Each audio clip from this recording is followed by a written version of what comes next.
Well, we are learning more about what Davenport's new city administrator wants to accomplish.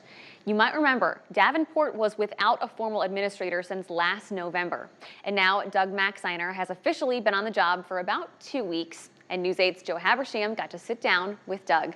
All right, Joe, first of all, we should tell people that this is not an elected position, right? No. So Maxeiner was hired, we'll say, by the mayor and by the city council. They both approved of him, but this is not a elected position. He has a 3-year contract, and he wants to serve the people. That's exactly how it works.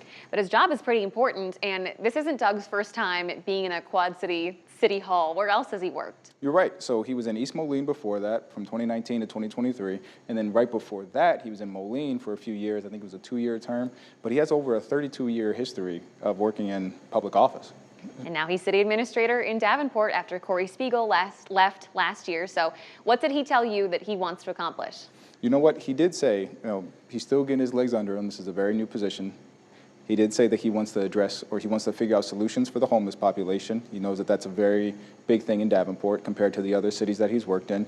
He's mentioned that he wants to address animal resource welfare and things of that nature, trying to reduce the population of animals on the streets and things.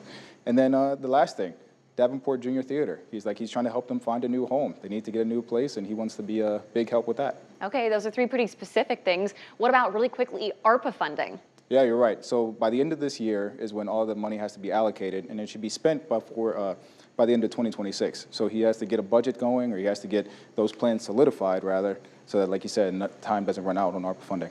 Of course, for people at home, ARPA funding is the COVID-era funding that got sent out to municipalities all across the country. Joe, thank you for your reporting today. Joe also talked to Doug about the Davenport building collapse and how he will or will not be focusing on that in his new role.